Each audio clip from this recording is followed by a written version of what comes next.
ನಮಸ್ತೆ ಸ್ನೇಹಿತರೆ, ನಾನು ನಿಮ್ಮ ವಿಜಯ್ ಇನ್ಫೋ ಇಂದ ವಿಜಯ್ ಮಾತಾಡ್ತಾ ಇದ್ದೀನಿ. ಇವತ್ತಿನ ವಿಷಯ ಏನಪ್ಪ ಅಂದರೆ, ಈ ಒಂದು ಪುನರಾವರ್ತನೆ ಆಪ್ಷನ್ ಯಾವಾಗ ತಗೋಬೇಕು, ಈ ಥರ ಒಂದೇ ಕುಟುಂಬ ಇದೆ, ಇದರಲ್ಲಿ ಹಲವು ಕುಟುಂಬಗಳಿವೆ, ಯಾವಾಗ ಪುನರಾವರ್ತನೆ ತಗೋಬೇಕು ಅಂತ. ಮತ್ತು ಈ ಒಂದು ಅಂಗಡಿಗಳ ಕಾಂಪ್ಲೆಕ್ಸ್ ಇರುತ್ತೆ ಸ್ನೇಹಿತರೆ, ಇಲ್ಲಿ ಯಾವ ರೀತಿ ಪುನರಾವರ್ತನೆ ಆಪ್ಷನ್ ತಗೋಬೇಕಾ, ಹೊಸದು ಆಪ್ಷನ್ ತಗೋಬೇಕಂತ.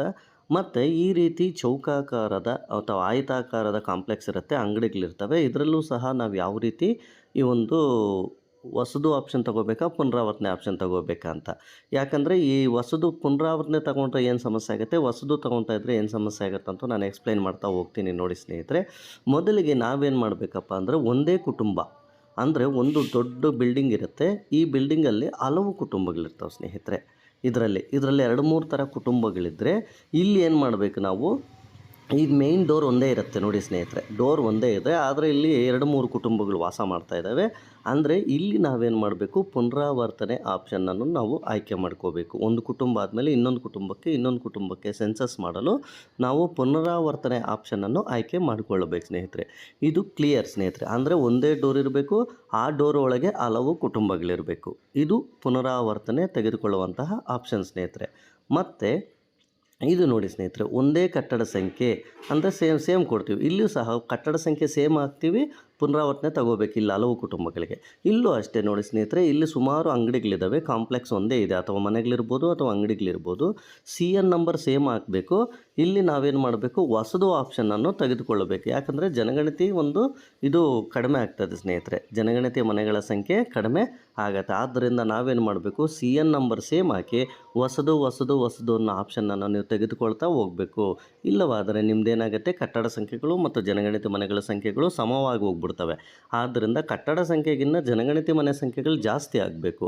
ಆದ್ದರಿಂದ ನಾವೇನು ಮಾಡಬೇಕು, ಈ ಇಲ್ಲಿ ಏನು ಮಾಡಬೇಕು, CN ನಂಬರ್ 17 ಅಂತ ಹಾಕ್ಕೊಂಡು, ನಿಮ್ಗೆ ಎಷ್ಟು ಬಂದಿರುತ್ತೋ ಅಷ್ಟು ಹಾಕ್ಕೊಳ್ಳಿ, 17 ಅಂತ ಹಾಕ್ಕೊಂಡು ಇಲ್ಲಿ ಏನು ಮಾಡಬೇಕು, ನಾವು ಹೊಸದು ಆಪ್ಷನನ್ನು ತೆಗೆದುಕೊಳ್ತಾ ಹೋಗಬೇಕು ಸ್ನೇಹಿತರೆ. ಮತ್ತು ಈ ಥರ ಕಾಂಪ್ಲೆಕ್ಸ್ ಇರುತ್ತೆ ಸ್ನೇಹಿತರೆ, ಇದು ಮೇಯ್ನ್ ಗೇಟು ನೋಡಿ, ಇಲಾಖೆದನ್ನೆಲ್ಲ ಮೇಯ್ನ್ ಗೇಟ್ ಇದು.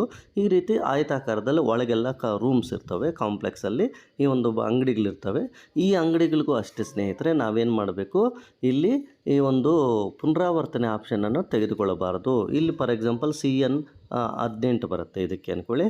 CN 18 ಬಂದಾಗ ನಾವೇನು ಮಾಡಬೇಕಪ್ಪ ಅಂದರೆ, ಇದಕ್ಕೆ CN 18 ಎಲ್ಲದಕ್ಕೂ CN 18 ಹಾಕ್ಕೋಬೇಕು ಸ್ನೇಹಿತರೆ. ಸೊ CN 18 ಹಾಕಿಕೊಂಡ ಮೇಲೆ ನಾವೇನು ಮಾಡಬೇಕು, ಪ್ರತಿ ಅಂಗಡಿಗೂ ಸಪ್ರೇಟಾಗಿ ಹೊಸದು ಅನ್ನೋ ಪಾಯಿಂಟನ್ನು ನಾವು ಆಯ್ಕೆ ಮಾಡ್ಕೋಬೇಕು ಸ್ನೇಹಿತರೆ. ಆವಾಗ ಜನಗಣತಿ ಮನೆಗಳು ಹೆಚ್ಚಾಗ್ತಾ ಹೋಗ್ತವೆ. ಎಷ್ಟೋ ಶಿಕ್ಷಕರು ಈ ರೀತಿ ಮಾಡ್ತಿಲ್ಲ. ಈ ಟೌನ್ಗಳಾಗ ಏನಾಗ್ತಾಯಿದೆ ಅಂದರೆ, ಅದು ಈಕ್ವಲ್ ಹೋಗ್ತೈತೆ, ಇಡೀ ಬಿಲ್ಡಿಂಗ್ ಎಲ್ಲ ಒಂದೇ ಆಗ್ತೈತೆ, ಜನಗಣತಿ ಮನೆಯೂ ಒಂದೇ ಆಗ್ತೈತೆ ಪುನರಾವರ್ತನೆ ತಗೊಳ್ಳೋದ್ರಿಂದ. ಆದ್ದರಿಂದ ನೀವೇನು ಮಾಡಬೇಕು, ಇಲ್ಲಿ CN ನಂಬರ್ ಸೇಮ್ ಹಾಕಿ ಮತ್ತು ಜನಗಣತಿ ಮನೆಯನ್ನು ಹೊಸದು ಅಂತ ತೆಗೆದುಕೊಳ್ಳಿ ಸ್ನೇಹಿತರೆ. ಇದು ಸಪ್ರೇಟ್ ಪ್ರತಿ ರೂಮ್ಗೂ. ಫಾರ್ ಎಕ್ಸಾಂಪಲ್ ನೀವು 18 ಹಾಕ್ತೀರಿ, CN ನಂಬರ್ 18 ಹಾಕಿ, 18 ಹಾಕಿದ್ಮೇಲೆ ಹೊಸದು ಅನ್ನೋ ಆಪ್ಷನ್ ತೆಗೆದುಕೊಳ್ಳಬೇಕು. ಈ ರೀತಿ ತೆಗೆದುಕೊಳ್ಳುವುದರಿಂದ ಕಟ್ಟಡ ಸಂಖ್ಯೆಗಳಿಗಿಂತ ಜನಗಣತಿ ಮನೆಗಳು ನಿಮಗೆ ಹೆಚ್ಚು ಆಗ್ತವೆ ಸ್ನೇಹಿತರೆ. ಈ ರೀತಿ ನೀವೇನು ಮಾಡಬೇಕು, ನಿಮ್ಮ ಕಾಂಪ್ಲೆಕ್ಸ್ನಲ್ಲಿರುವಂಥದ್ದು, ಕುಟುಂಬದಲ್ಲಿರುವಂಥದ್ದು ಮತ್ತು ಆಯತಾಕಾರದಂತಲ್ಲಿರುವಂತಹ ನಿಮ್ಮ ಕಟ್ಟಡ ಸಂಖ್ಯೆಗೂ ಮತ್ತು ಜನಗಣತಿ ಮನೆಗಳಿಗೂ ಕರೆಕ್ಟಾಗಿ ಆಗುವಂತೆ ನೋಡ್ಕೋಬೋದು ಸ್ನೇಹಿತರೆ. ಈ ವಿಡಿಯೋ ಇಷ್ಟ ಆದರೆ ಲೈಕ್ ಮಾಡಿ, ಶೇರ್ ಮಾಡಿ, ಕಾಮೆಂಟ್ ಮಾಡಿ ಹಾಗೂ ಸಬ್ಸ್ಕ್ರೈಬ್ ಮಾಡ್ಕೊಳ್ಳಿ ಸ್ನೇಹಿತರೆ. ಥ್ಯಾಂಕ್ ಯು ಸ್ನೇಹಿತರೆ.